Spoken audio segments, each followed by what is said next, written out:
Welcome back to the Local Whidbey Podcast and another episode in our special Saltwater Life series, where we're exploring the people, history, industries, and traditions that make life on Whidbey Island inseparable from the sea. In our first two episodes, we looked beneath the surface of our waters with marine biologist Dr. Florian Groner and explored today's working waterfront through the seafood industry with Andrew Hosmer of Whidbey Seafoods. Today, we're taking a step back in time to discover how Whidbey Island's maritime history shaped the communities we know today. Before there were highways connecting towns, the water was our highway. Steamships carried passengers, freight, livestock, and mail. Fishermen, loggers, farmers, shipbuilders, and merchants all depended on the surrounding waters. Nearly every chapter of Whidbey Island's story has a maritime connection. Today's guest is someone who has spent decades preserving and sharing those stories. Lee James is a respected maritime historian, author, researcher, and longtime educator whose work has helped document the rich nautical heritage of Whidbey Island and the surrounding waters. Through years of research, public presentations, and historical interpretations, he's become one of the island's most knowledgeable voices on the island, vessels, industries, and events that have shaped this remarkable place. When I began planning this episode, Lee was recommended by Peter Wells, the president of the Whidbey Island Maritime Heritage Foundation, saying he would bring both the historical knowledge and the storytelling needed to tell Whidbey's maritime story. I'm grateful he accepted the invitation. In this conversation, we'll travel through centuries of history from the island's earliest inhabitants and their arrival of European explorers to the growth of shipping, fishing, commerce, the Navy's influence, and the maritime traditions that continue today. Along the way, we'll hear some fascinating stories about the people who made their living on these waters and why preserving this history matters for future generations. So let's cast off and dive into the remarkable maritime history of Whidbey Island with historian Lee James. Lee, welcome to the Local Whidbey Podcast. It's wonderful to have you here. Hello, listener. What a beautiful day. I am at Captain Whidbey's with Lee, and we're sitting out on the deck. And I wanted to talk to Lee a little bit about Captain Whidbey in this area right here because he's very knowledgeable. So what is it that you know about this? Okay, well, I'd like to say that it's a pleasure to be here at the Captain Whidbey at this site because I consider this area right here pretty much the heart of the early exploration and settlement that took place on Whidbey Island. In fact, just to our right, just a very short way down the shore, it's just right there, is where the old Captain Barstow store used to be. It was the first store on the island. Okay. Yeah. Like a mercantile? Yeah, mercantile. Ship's captains were intimately associated with tending store back then. They're the ones that had the goods. Okay. Yeah. And so that's the relationship you so typically find. And then following this Barstow store a little bit in history, that was about 1854, came very shortly after the Cranny store. He was not a captain, but he was more of an enterprising individual who went on to do some pretty big things in the area. But anyway, he's the one, along with Grinnan, who established the site where the old courthouse is today. You know where that is, the red building. Yeah. It's kind of prominent along the roadway. And that began as a combination home for him and store and post office and that kind of thing, and grew into be the courthouse for quite a wide area of the region back when Island County was huge. Yeah. Yeah. Well, this is the first place that my husband and I came to when we first moved here. It was during COVID, and the restaurants started opening outside only. And this was the first place we drove around the cove and sat outside here at Captain Whidbey's and had their fish and chips, which were made from halibut. And we just thought we died and gone to heaven sitting out here eating fish and chips on Whidbey Island, coming from Dallas, Texas. It was a big change.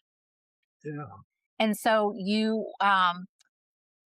are a historian pretty much. And so do you have a favorite story or a little snippet, a tidbit about Captain Wimby's?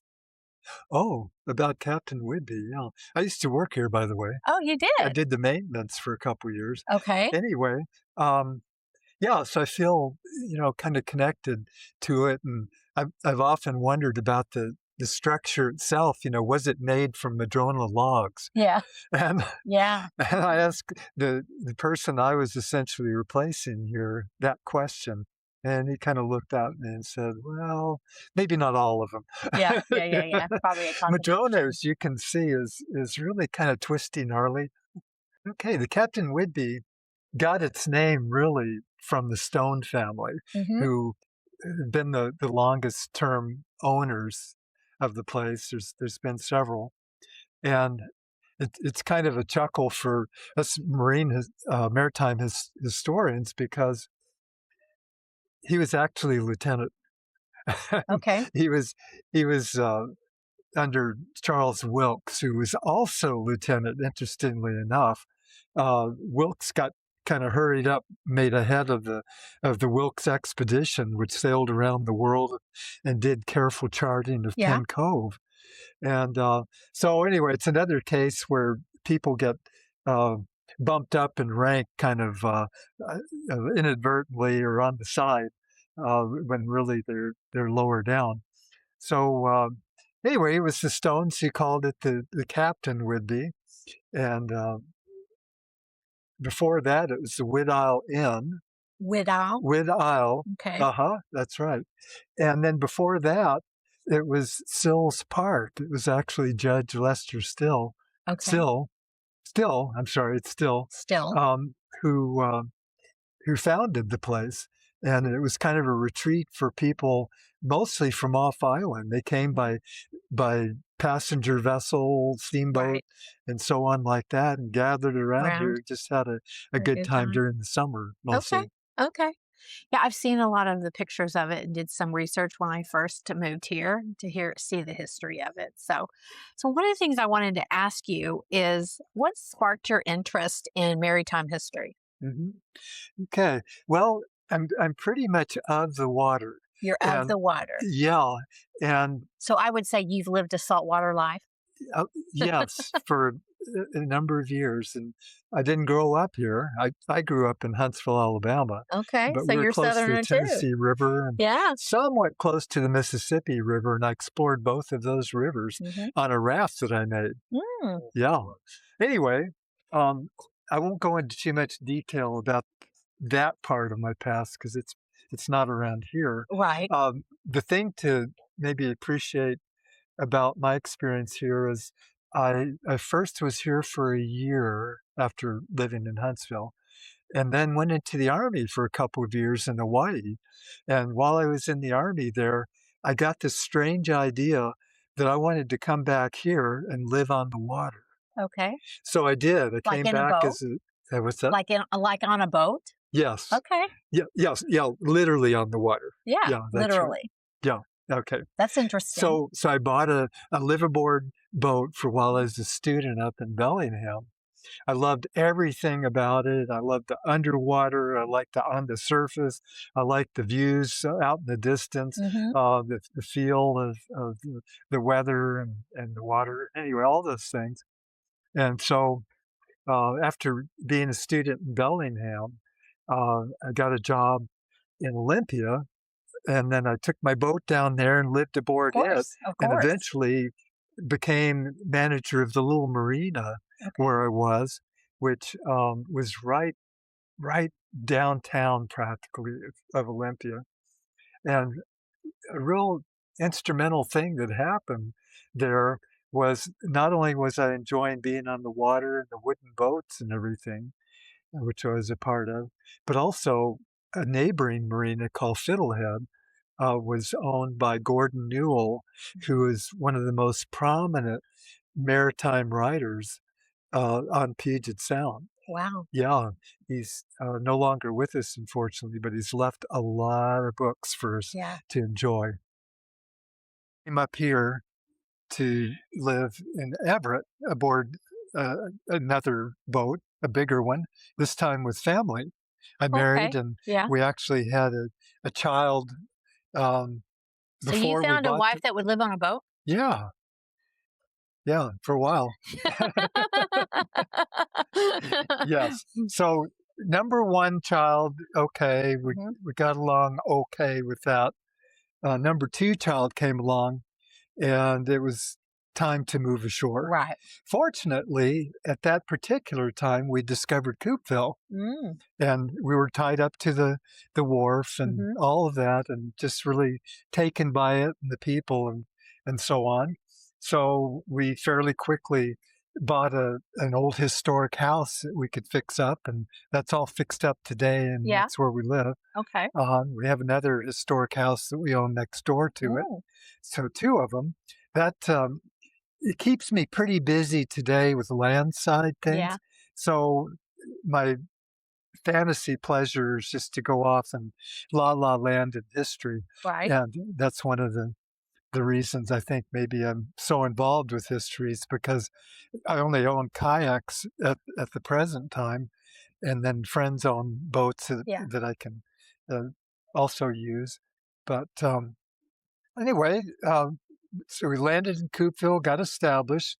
As a part of that, that's when I got to be familiar with Island County Historical Okay. Museum too. At the time, it was the old firehouse Yeah. that's across the street from the present Okay. museum. Yeah. Mhm. Yeah, that was the museum when I arrived. It was very humble, Yeah. and I didn't really get much of a maritime flavor out of the involvement at that time. Right. It was mostly landside block houses and donation land claims and farms and things like that. Well, uh, there was an effort in the community to expand on that firehouse museum, and so the new museum that we have today was built with a Okay. lot of donors Yeah. and effort and so on, and it's a great museum. That one definitely has a maritime aspect to it. In fact, there's a room Yes. devoted to that. Yeah. Very nice Yeah. museum. And a lot of the talks that we give on the porch are also related to maritime, special speakers that we bring into the community and that sort of thing. Yeah. Okay. So that's how you got involved. And back then, Mhm. how did you get involved? Were you just a volunteer? Were you on Mhm. the board? You did those things? Yeah, I was actually working off island at Okay. that time, Yeah. and we still had our liveaboard boat. It was still in Everett. Yeah. So part of my arrangement was to stay part time aboard the boat while I was working in Everett. Right. Right. Yeah. Yeah. Yeah. Well, that's a good Uh-huh. idea. Yeah. So that helped. Free rent. Uh-huh. Yeah. Yeah. So I was thinking about Whidbey Island and today. And what do you wish that people understood how complete the island's history has been shaped by water in and of itself? Yeah. So you just have to imagine what it was like before there were roads and bridges and cars. Oh, yeah. Yeah. Inland saltwater and rivers were the highway. Yeah. You really didn't have a choice. Hopefully, you could swim. So when you first moved here, what year was that? That was 85. 85. Yeah. Okay. So I've been here 41 years. So there were roads, Yeah. paved roads. Uh-huh. Yep. That's funny. Okay. So to that point, before there were modern roads, what did transportation around Whidbey Island actually look like? Okay. Well, there's a variety of solutions, and they included at first, especially native canoes. Right. Yeah, not only the natives used native canoes, but the Okay. settler Settlers types did too. did also. Okay. And then there was steam paddle power, smaller size sailing vessels rigged so that they could sail more into the wind, kind Okay. of a special rig called fore and aft. And then occasional cargo Okay. scows as well. And they were used in the early days too. They just They weren't like today's scows. And you also don't want to forget when you're talking about the different kinds of boats that these boats needed a place to tie up. Yeah. So you had docks and wharfs and Right. things like that. Interestingly enough, one of our early pioneers, Samuel Hancock, was the first person to build a wharf on Puget Sound Okay. and a warehouse to go with it, and that was in Olympia.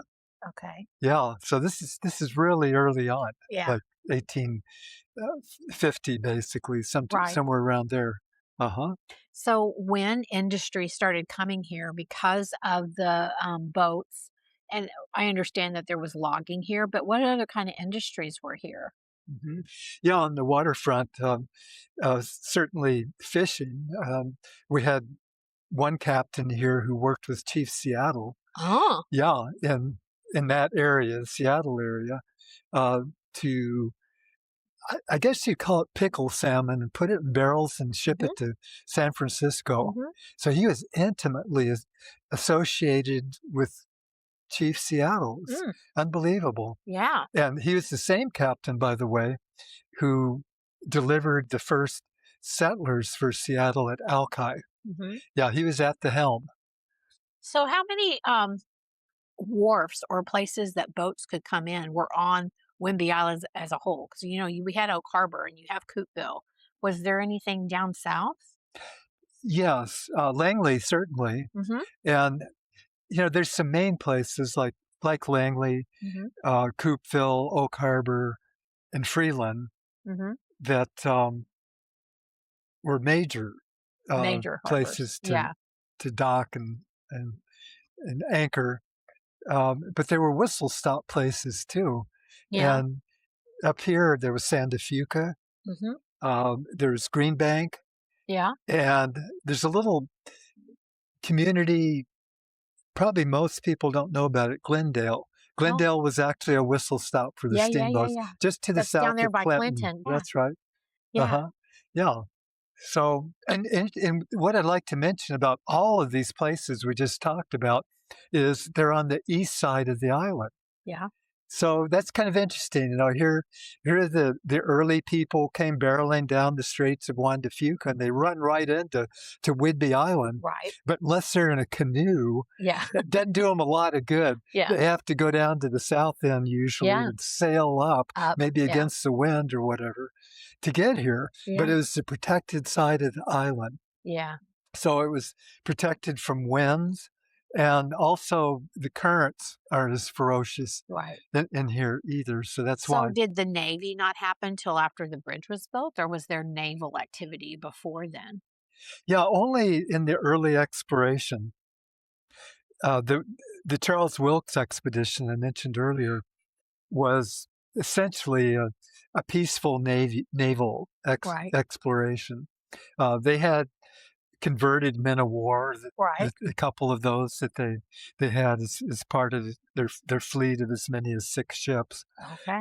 It was a big expedition, Yeah. and they ran it pretty much like a military type operation, but they had to get along with the native peoples and the English and so on at the same time that they were Right. nosing around the area, maybe trying to figure out where's the best places to settle. Okay. So that being said, all these different docking points for industry to come in. Which waterfront communities do you feel are the richest in maritime history? Would it be Coupeville and Oak Harbor Hmm. Yep, for the most definitely part? Coupeville. Oak Harbor is too, but Oak Harbor is surprisingly limited by their harbor. Oh, is it Yeah, too shallow? it is. Mm. And especially in the early days before they must have started doing a little bit of dredging before the Navy, because they Right. did get the steamboat Fairhaven in, for example, regularly, and some Right. other big boats. But let me tell you that a lot of times that had to be at high tide to do that. Mm-hmm. And so here's an instance where we can really talk about the impact of the Navy, because Yeah. the Navy helped with the dredging. Right. And so if somebody were to compare the Oak Harbor of 100 years ago, let's say 1926 Yeah. instead of today, they would be looking at a town that was pretty small Right. and had a pretty so-so harbor. Yeah. Other than a wharf or two. Right. They built long wharfs there to Yeah. get to Yeah. where they could berth the boats. And Yeah, you can so still see some today, remnants. if you were to go into the harbor and look at Oak Harbor waterfront, you would see what looks to be a pretty thriving community, but I'll have to attribute a lot of that to the Navy. Yeah. So you've already mentioned a few people, but who do you think in Whidbey's maritime past who has stories of this island that deserve to be remembered? Mm. The most.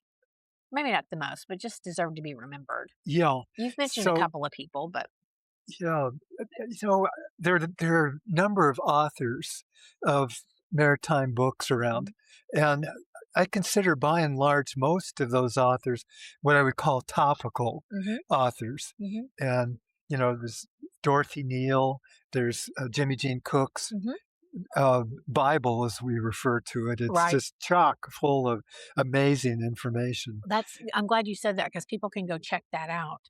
Yeah, You know, absolutely check that the one out. local bookstores. Have it at the ready. Yeah. Yeah. And I think for really engaging reading, you have to go to some lesser known books around here, such as, again, I bring up Samuel Hancock. He wrote a couple narratives, and one of them was very maritime oriented and living shoreside with the natives at the Nia Bay, the Makah people. There's just nothing like a first-hand account. Oh, 100%. And boy, those were pretty challenging, rough times. Yeah. And he captures it all, including maritime rescue out there. Wow. Of himself. Of himself. Yeah. And then another author that I'd like to bring up that I think is really good is James G. Swan for bringing the history alive. And in one of his books about Northwest history, he talks about going on Whidbey Island. Yeah. He's with some pretty important people and so forth doing that. And he's just an incredible observer of not only people and their characteristics, but also of nature. He's almost like a botanist or something. So how do you feel that Penn Cove and Saratoga Passage helped develop Whidbey Island into what it is today? Mm-hmm. Well, they just did a lot because we're such a great harbor. We're in that protected side, for one thing. But I'll expand on the idea that we're a great harbor in that the two early explorers, George Vancouver in 1792 and the Charles Wilkes in 1841, both of them really emphasize what a nice protected harbor this is. If you look at the charts about the depths of the water and stuff, it just lends itself to really good anchorage. And sometimes you can come a little bit close to shore, like over at Good Beach here, which is just down the way, just on the other side of where the Barstow store was. If you keep going, it's a little cove, but that was an area where the early sailing ships really liked to come and take on timber. They were primarily here for timber, be it things for piling for San Francisco to build the docks, or the kinds of timbers that they used to shore up mines, because as you know, they were doing a lot of mining, not only in San Francisco, but they also provided for South America mines. Wow. Yeah. Wow. Okay. So how deep is this? Yeah, so it does get fairly deep when you get to certain areas, mostly out in the middle. And, that means like, say 20 fathoms or something like that. When you get in closer to shore, then you can a lot of times deal with about 3 fathoms, which is about 18 feet. 18 feet. Yeah. I was going to say, what's a fathom? What's a fathom? Yeah. I haven't got a fathom. Yeah. Yep. Okay. And then it's a it's fairly free of obstructions in most places, Yeah. but most people don't know is there's a big rock right off the Coupeville Wharf Oh, that's on the charts and okay. everything. And I think it's just deep enough so that it doesn't cause any trouble, but it's a big glacial drop Really? kind of rock out there. Yeah. Yeah. When we first moved here, my husband commissioned a report on our property because we're on the bluff, but we're the only one on our street that actually looks like at one time that there was a area that caved in, like Mm, a landslide. And at one time, and he wanted to know when that was. Like, what did we yeah. just buy? And there's huge trees on it, down below it, like this, that we're looking at here at Captain Wimbey's. Anyway, from that report, we got all kinds of information about how the glaciers formed Whidbey So Island, important. all of it. Glacial packed. But you Glacial can't pack. pack sand too well. That's right. And so it's been hundreds and hundreds of years since that fell in. It wasn't recent. Oh, okay. And so we were glad to know that, Good. that it was, pretty much stationary, but Yeah, it they was probably look interesting. pretty close at the soil analysis too. Yeah, we looked at that too. We had Yeah. that too.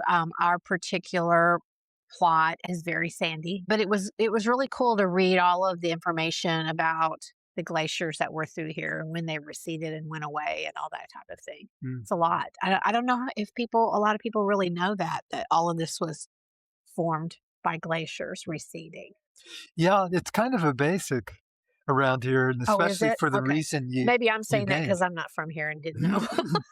Well, I'll tell you why it's Long-termers like so you. crucial. Yeah. It's not only for what might fall apart, Yeah. but it's also in terms of what will perk Oh, easily. yeah. So around here, you get into expensive alternative septic systems Yeah.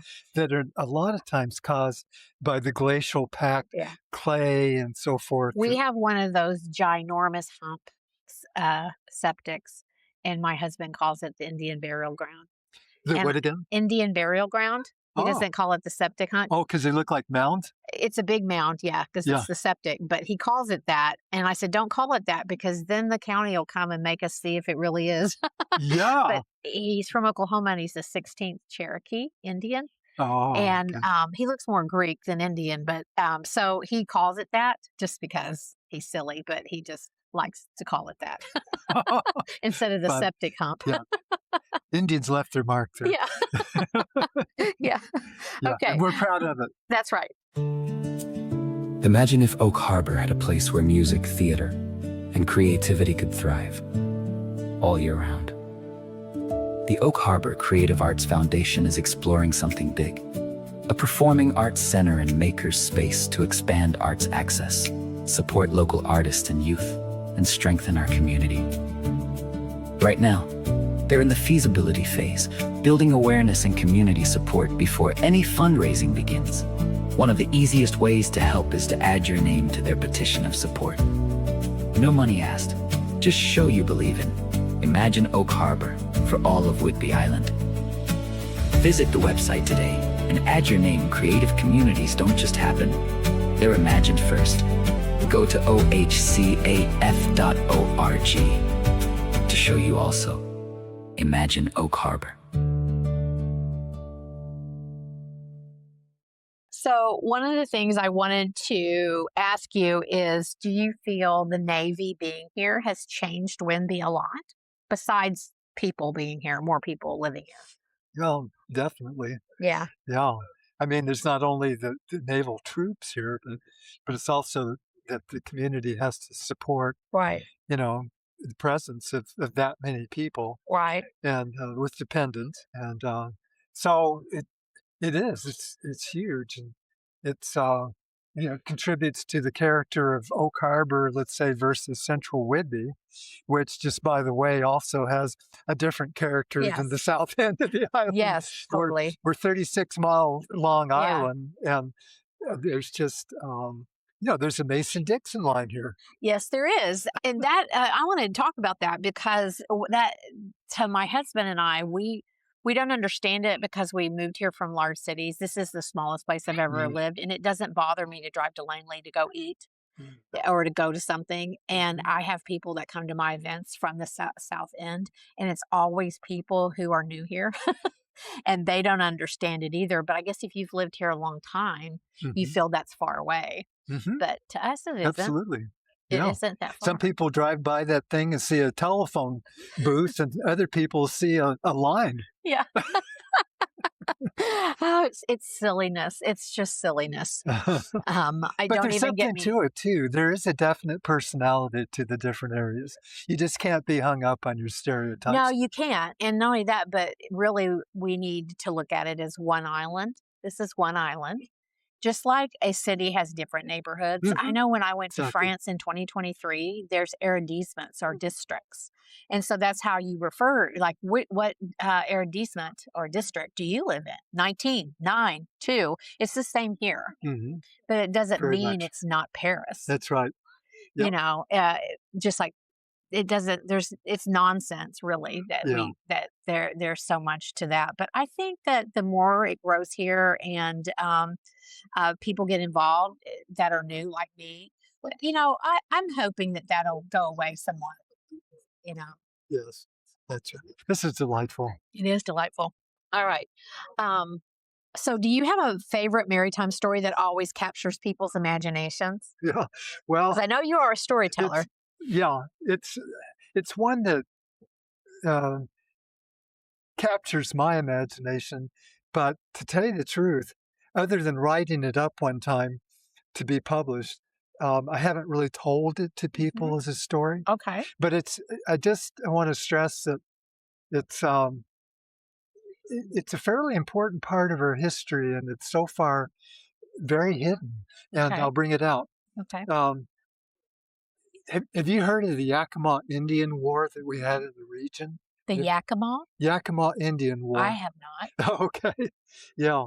Well, around here, we just mostly refer to it as the Indian War. Okay. And that was in 1855 and 6. Wow. Okay. Uh-huh. Pretty early on. It was right after the treaty making. Okay. The treaty making, given the way the Right. treaties were made, contributed to this To the war. Yeah, I There's no imagine doubt so. about it. Yeah. Anyway, so as a part of what happened, the various areas around Puget Sound developed militias for protection. In other words, armed forces made up of citizens. Okay. And the militia for our area was based on Whidbey Island and Port Townsend and a little bit outside Port Townsend. Okay. That's the area where the volunteers came from. Okay. All right. Colonel Eby, you've heard of Colonel Yes, Eby? I have. Okay. He was elected to be Captain Eby. Uh-oh, that sounds like a demotion. Yeah. Anyway, in his capacity, that's what he had to be at the time of, Right. of that uprising and the trouble with the natives.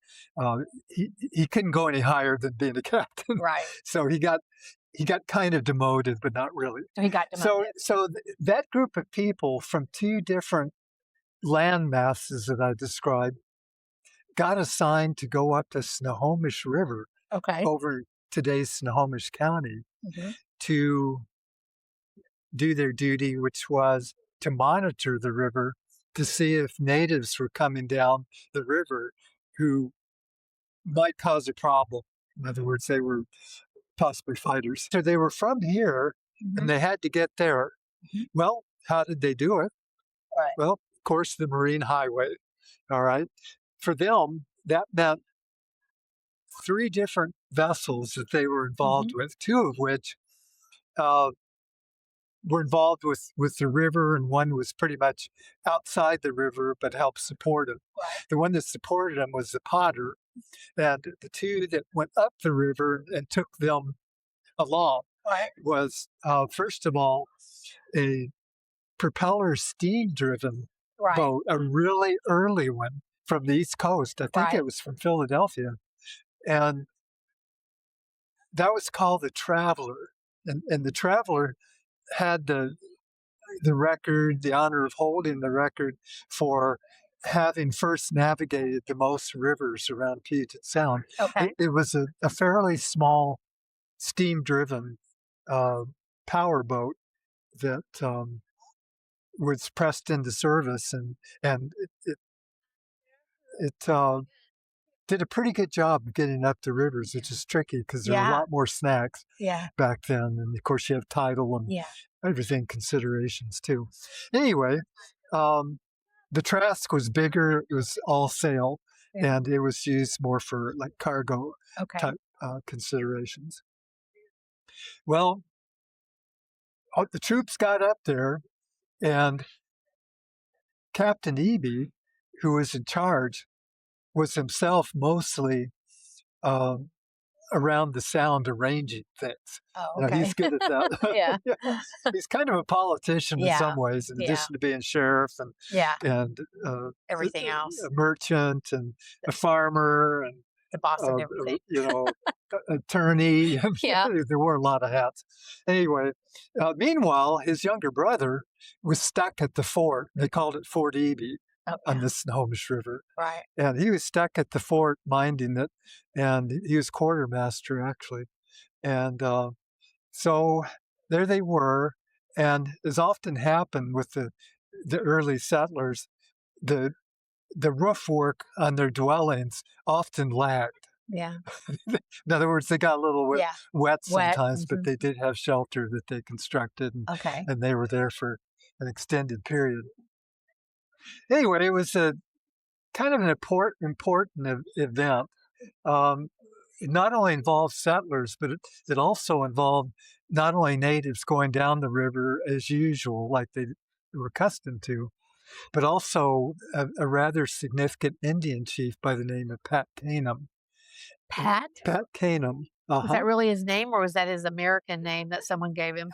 I think it's an Americanized version of the native. Okay. Yeah. Anyway, keep that hombre in mind because he's big. He's big in the history, not only of Whidbey Island. Boy, I could tell other stories about that aren't nautical but are on land. He's on the island. He was around Seattle. He was clear down to Nisqually at the Hudson's Bay Company, where they had a little bit of a shootout once, and so on. Anyway, he at this point on the Snohomish River was in a cooperative mode. He'd been down to San Francisco aboard a ship and saw what going on was coming. He could see the handwriting on the wall for what was coming up here. He switched from being anti-settler, wanting to kill them all. Right. No kidding, kill them all. To boy, we better do business with these people. It's going to be they're pretty powerful, and so he was there actually on the Snohomish River to help and sort of monitor things a little bit. So, what was his part in the Yakima War? What was his part in the war? The Yakima War you were talking about. Yeah, he had switched to kind of, you might say, the settler side by that time. And there's some pretty ugly stuff that went on where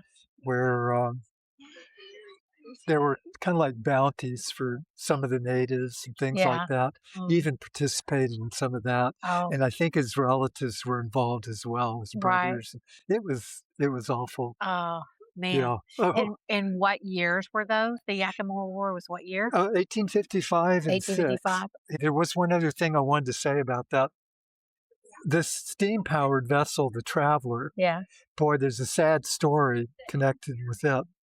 The Traveler served the Ebys on the river, and it did it well. Right. A couple of years later, in 1856, the Traveler, along with one other United States vessel, the Massachusetts, was involved with firing their cannons at natives at the beach at Port Gamble. On the other side of the water. I know where that is. Have you heard about that? No, I haven't heard the story, but I know where Port Campbell is. Oh, okay. Yeah, that's a fun place to visit so cute. historically. So cute. Anyway, So, yes, the Northern Indians were troublesome. They had, on the whole, not a good reputation on the Sound among local natives as well as settlers. Right. But there's some rowdy times with them too. And anyway, something like that must have triggered probably a response from the water, from the ships, to do them in, or at least get them out of there, because they weren't budging. They were supposed to go back up north. Right. They weren't doing that. So they fired on them with cannons and rifles and whatever else, and muskets. And in the course of that, their chief was killed. Yeah. Well, the Cake Indians from Alaska, that's where they were from, hold that sort of thing against you as a pretty deep grudge. Okay. I bet. So they came back the next year, and they wanted to have a revenge killing. Oh. One Tyee for another Tyee. Okay. That's the way it works, an eye for an eye sort of mentality. Well, they ended up knowing about Colonel Whidbey, back to being Colonel Whidbey. Right. And so they visited his home, which was fully occupied with a bunch of people, and ended up shooting Colonel Whidbey out in his porch. Oh. Yeah, and then taking his head. Oh. Too, which is common practice for the natives up north. So the eye for an eye wasn't between the tribes; it was between them and settlers. Correct. Yes, it wasn't between tribes. It was between a tribe and settlers. Wow. But I didn't explain what Tyee means. That means chief. Oh, okay. Yeah, that's the head guy. The head joke. Sorry about that. Okay, it's okay. Yeah. Okay. One of the things I was thinking about, talking about the ships and coming back and forth, whether it was tribes or whether it was settlers, are there any known shipwrecks around here? Lost anchors. Yeah. There's one big one story about that. Yeah. From one of the expeditions. But anyway, I was just thinking of dramatic. Yeah, events. we're not particularly known as the graveyard of Puget Sound. Instead, what I'd just like to mention is that there are some shipwreck stories that are real hair raisers. Okay. That we won't have time to get into them not today. But where would the listener find that? I just want to let you know that there's two of them involving what I call our guys. Yeah. That is our early settlers. Are they in the museum or are they in books? You have to dig them out. Yeah. Okay. Yeah. The best way is to access Samuel Hancock's narrative having to do when he was out at Macaw Reservation and had to be rescued off of Vancouver Island. Oh, okay. And that was really something, and it involved Eli Hathaway across the bay here. Right. Okay, so that's one. And the other one took place up in the Queen Charlotte Islands. Okay. And that was a case where a whole bunch of settlers from the Olympia area went up to look for gold. Yeah. And they ended up being shipwrecked with the natives, and they had to be rescued. Where are the Queen Charlotte Islands? Oh, that's north of Vancouver Island. Okay. Yeah, I figured it was up there, but almost to Alaska. Oh, wow. Okay. Yeah, so it's in between. It's a long ways. It's a long ways. Yeah. Yeah. They back then, they traveled a lot more by water and everything than we ever would have thought. So what pieces of maritime history are in danger of being forgotten, though? Is there any worrisome things you're afraid they're going to be forgotten? Because I was thinking about all the historians around here, and I'm wondering how that's being handed down. Do you guys discuss that in the History Museum, how all of this is going to be handed down? This is something I think about a fair amount, is what are we losing? What have we lost? What are we losing? And how does that happen? How does it go away? Well, what I've come up with is if you have something tangible surviving until the present day, be it a house, a boat, like the schooner Suva, for example, or an inscription on a headstone up at Sunnyside Cemetery.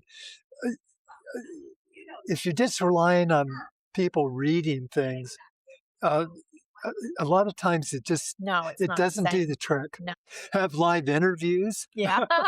about it. Yeah. You know, pageantry really goes a long way. Yeah. And so if you can, that gets into enacting and maybe giving colorful speeches by politicians and reverends, these kinds of things. That's what's preserved. And so we've just got to do as much of that as possible. Yes, we've got to write things. We do have to do that. And that's very enduring too, actually, if people will read it. Yeah. And so lately we've done more pageantry around here in connection with the 250th you have. Yeah. celebration. If people haven't been to that museum, it's a really good museum. And it's one of those that you need to go back to several times because there's so much information in there. And I think that Mike and I were in there for 2 hours. Yeah. It might look like a small museum, but once you do the whole upstairs and then downstairs, you'll be in there. Yeah, you kind of stole my line on that. Oh, sorry. So there's information online as well from the museum. Of course. Yeah. There's port stories. Yeah. And there's special speaker events that they schedule. Just on and on. And other museums are joining in more and more too on that. The Holler House. Yeah. And the Maritime Whidbey Heritage Foundation with Suva is looking really to do a lot more. And does it worry you though that we live in a transient society with the Navy being on the north end? That's very transient, people coming and going. And then on the southern end of the island, you have a lot of vacation homes. I read that 20% of the population live here full time, south of Coupeville. So with such a transient and not permanent residence, are you afraid that some of this is going to, not be taken as seriously? Absolutely. That's a huge problem. Yeah, I think so too. Because unless you do the schools participate with you guys? Do you guys work with the schools from the Maritime Museum? Yeah, not just on Maritime, but just in general. Yeah. I mean, Maritime is included. Yeah. And probably the biggest thing we do with them is school tours through the museum. Yeah. And hundreds of kids come mostly in the spring to do that. And they come from out of the area even too, like around Tacoma and even east of the mountains sometimes. Yeah, this is this to me is a major great field trip for a school that's off island. Can you imagine saying, we're doing a field trip, we're going to ride a ferry out to an island and go to some museums and eat a great lunch? Who would be absent that day? Not me.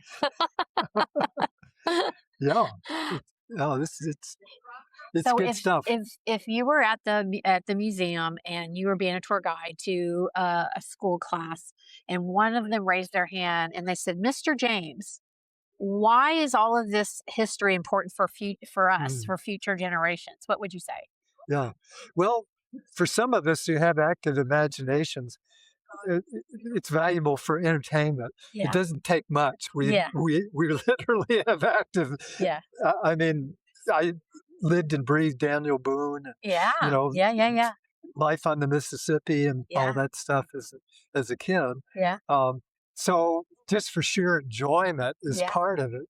But of course, the answer that you mostly see is that, well, if you don't have any knowledge of what happened in the past, how can you begin to deal with the future? Informs the future. It informs the future. It's sort of the stock answer, and there's a lot of truth in that. And I'll just add my 2 cents personally by saying, and I wish people would learn from history more than they do. Yeah, I hate to say that. Just to expand on the importance a little more, whether you're dealing with issues around commerce, transportation, social issues, whatever, the various aspects of our life, all of those can be informed by what came before. Oh, absolutely. I actually think that learning from history is common sense, but it's amazing to me how much is discarded. That just is strange to me. So let me ask you some fun questions. I think I know the answer to this first one, but what's your favorite waterfront on Whidbey? Eby's Landing. Eby's Landing. Okay. Our house looks right over it. Of course. At Port Townsend. Yeah, of course. Yeah, I figured you were going to say that just because of where you said you lived. Yeah. Yeah. You've got a great view. So are you, does that mean you're a sunset person? Or you're right about that. We do see mostly sunsets. Yeah. But we also lived in Greenbank just temporarily while we were working on one of our historic houses. Yeah. And I got to enjoy the sunrises there with the Cascades in the background. And Whidbey Island is right in the foreground. Yeah. Wow. Yeah. Yeah. I see sunrises, and it's beautiful. And I've had events where the sun was going down, and of course it's not. We're looking east, but the sunsets also affect the east as well. I have pictures of people standing out there at my point at 8:00 at night when the sun's going down over here, but there is still cast colors on the Cascade Range. It's beautiful. It is. It goes all around sometimes. Yeah. Okay, so have you visited a lot of maritime museums when you traveled? I visited more Native American ones, interestingly enough. Those are your favorite world-class ones? Yeah. Yeah. Like what? And what would you recommend outside of our but on island? the maritime side, I really enjoyed visiting Astoria's Maritime Museum. It's strictly maritime. And the setting is just amazing. Yeah. Here, the clump. Yes, it is. I've been there. The bars Yeah, not I've far been to that. away, Yes. all that stuff. It is So beautiful. much history. Yeah. And in the lighthouse that's there. Okay. So wooden boats or modern boats? Wooden. How did we know you were going to say that? Okay. So what do you love most about sailboats? Are you someone that does sailboat? Yes. Yeah.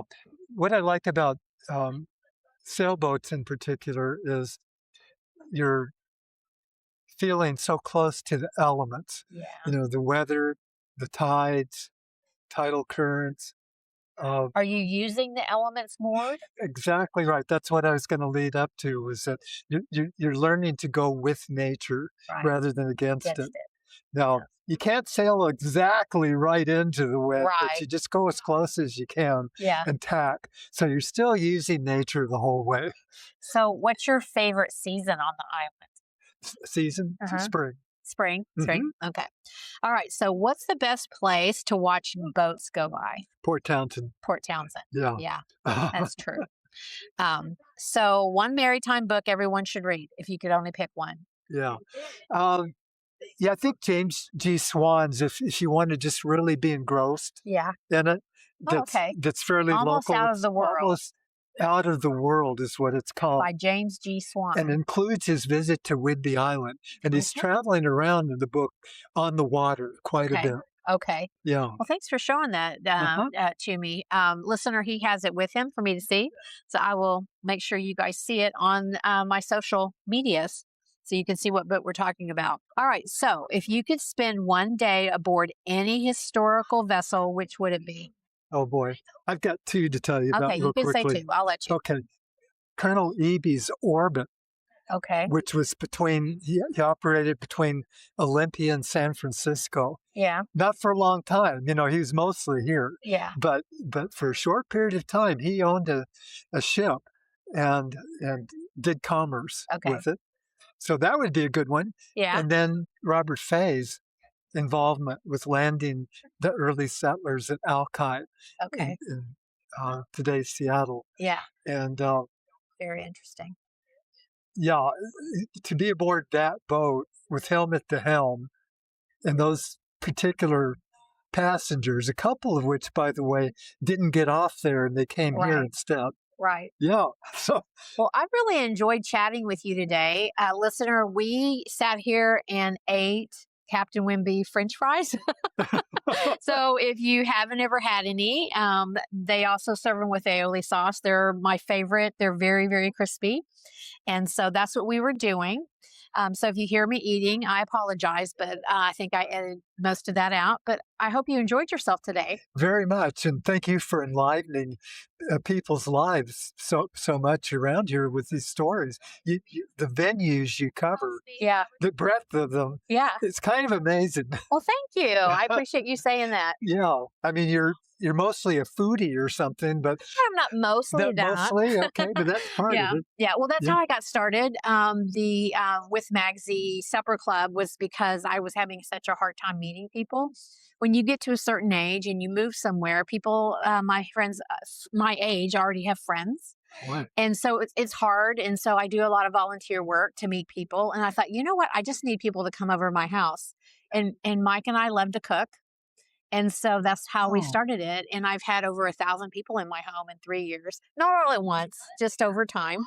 Well, yeah. I guess you took care of the loneliness issue. Yeah. And, I was raised in a family of hospitality and being from Texas. And so it was just natural to me, to do that. And also I am a communication strategist and I have built podcast platforms for businesses. Okay. And I've always wanted to do a podcast, but I just didn't want to do it to be doing it because it's very popular right now. And basically what happened, I'll be very transparent, is on social media, I kept seeing all of these influencer videos on what to do over 3 days on Whidbey Island. And there weren't people who lived here. They're people who come here for the weekend and they name all the same places to go and to stay and to eat and the trails to go on and all that type of thing, which we all appreciate of people living here for visitors. But I was more interested in the people who live here full time or have a history here. And I was just interested in people's stories because the people I was meeting that came to my house, everyone was different.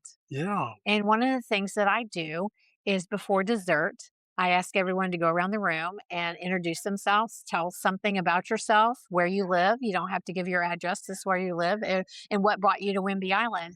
And that's how I found out that there were so many different kinds of people. Oh. And so I really wanted to capture that. Yeah. And then for this season, what's changed is I had someone tell me that my podcast was the NPR of Whidbey Island.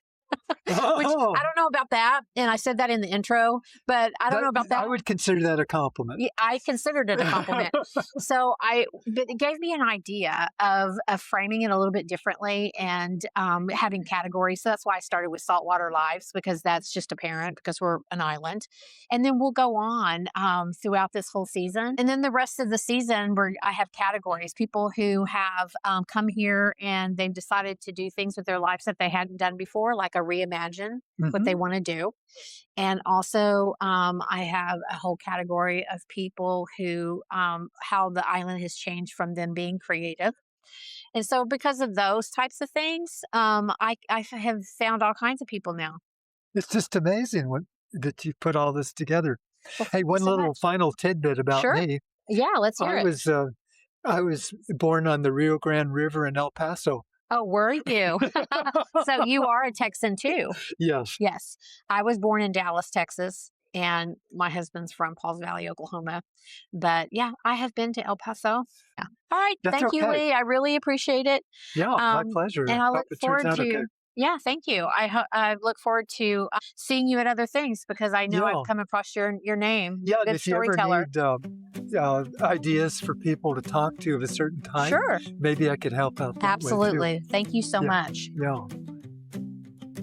Lee, thank you for sharing your knowledge and your passion for Whidbey Island's maritime history. It's easy to look out across Penn Cove from Captain Whidbey's and simply enjoy the view. But after today's conversation, I think many of us will see these waters a little differently. Every bay, dock, shoreline, and channel holds stories of the people who came before us. Stories of exploration, hard work, innovation, sacrifice, and community. History isn't just about dates and events. It's about understanding how a place became what it is today and why preserving those stories matters for future generations. Thank you for helping us connect with that story. To learn more about the Whidbey Maritime Heritage Foundation, visit their website, attend one of their events, or stop by and explore the stories they're preserving for future generations. If you've enjoyed today's episode, please subscribe and share it with someone who loves Whidbey Island and its history. This podcast is also on all major podcast apps. I'm Magsy, and this has been another episode in our Saltwater Lives series on the Local Whidbey Podcast. Thanks for listening, and I'll see you next time.